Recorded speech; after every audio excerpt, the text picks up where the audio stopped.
Hello everyone, welcome back to HSA English Marathon, and today we are diving into David Diop's poem Africa. So David Diop's Africa is a powerful post-colonial poem that expresses deep love and admiration for Africa while also lamenting its suffering under colonial rule. So the poem is a passionate call for resistance, hope and renewal, portraying Africa as a wounded yet resilient land. Sorry for the mispronunciation.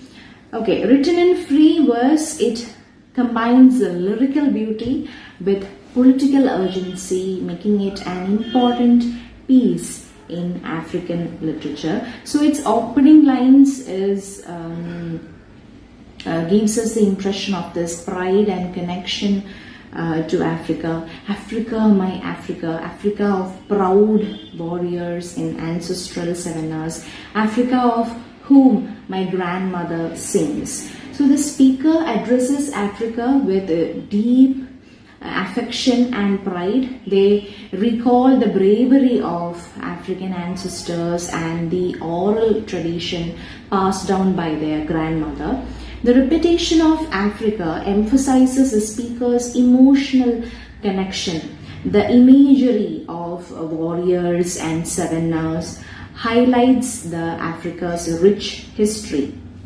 And coming to the middle section, there is a lot of it is about the suffering and about colonialism.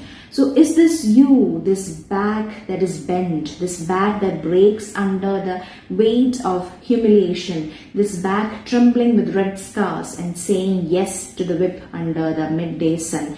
So the speaker here acknowledges the suffering of Africa, metaphorically describing it as a bent back under the oppression of the colonial rule. So this bent back symbolizes Africa's suffering and subjugation, and the red scars represent the wounds of slavery and colonialism.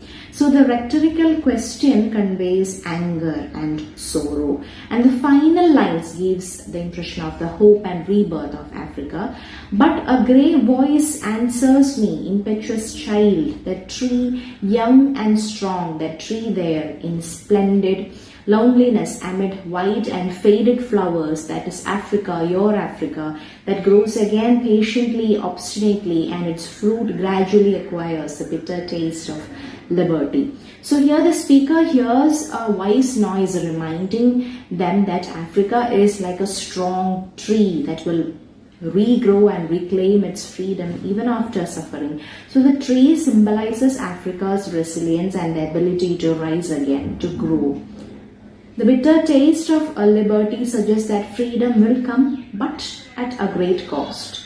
The poem ends on a hopeful yet realistic note, emphasizing patience and perseverance. So here the themes are, first of all, colonial oppression and resistance. The poem vividly depicts the suffering of Africa under British rule, but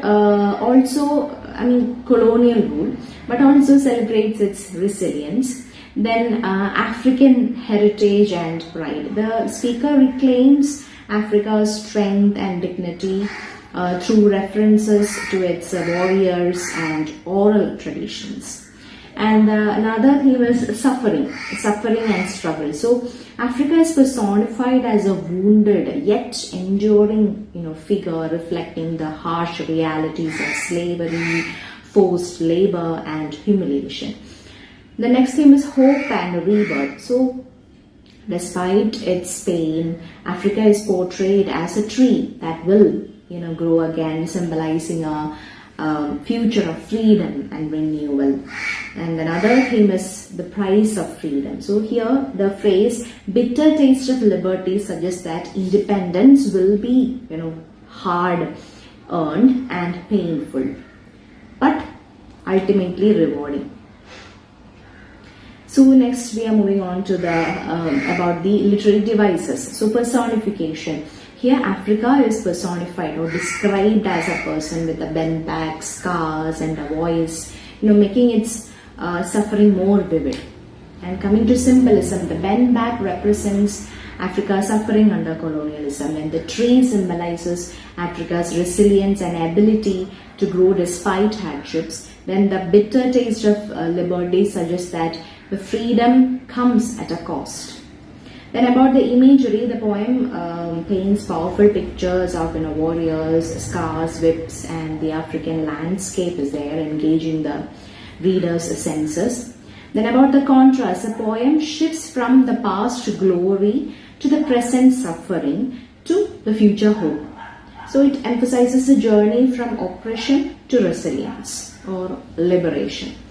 Then there is an direct address, that is apostrophe. The speaker's, poet speaks to Africa as if it were a person, creating a deep emotional connection. Now coming to some of the key lines, Africa, my Africa, it creates a very strong and emotional opening that establishes the speaker's connection to their homeland. Then this back trembling with red scars, it highlights the physical pain and oppression endured by Africans under colonial rule. Another important line is that tree there in splendid loneliness amid white and faded flowers. So the tree represents Africa's strength, while the white and faded flowers may symbolize colonial powers losing their grip. Another line is, and its fruit gradually acquires a bitter taste of liberty. So it suggests that freedom is not easy, but will eventually come. So now we are moving on to some MCQs. So what is the central theme of Diop's Africa? The colonial oppression and the hope for liberation.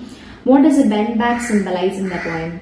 Africa's suffering after colonial rule. What literary device is used in this back trembling with red scars? Personification. What does a tree in the poem symbolize? The strength and resilience of Africa. What is the significance of the phrase, the bitter taste of liberty? Freedom comes with struggle and hardship. So Diop's Africa is a deeply emotional and politically charged poem that captures the pain of colonial oppression, the pride in African heritage, and the hope for a free future. So through vivid imagery, personification and symbolism, the poem portrays Africa as a wounded yet resilient entity, ready to reclaim its identity and strength. The tree metaphor beautifully illustrates the continent's determination to rise again, making this poem a powerful declaration of African pride and resilience. Okay.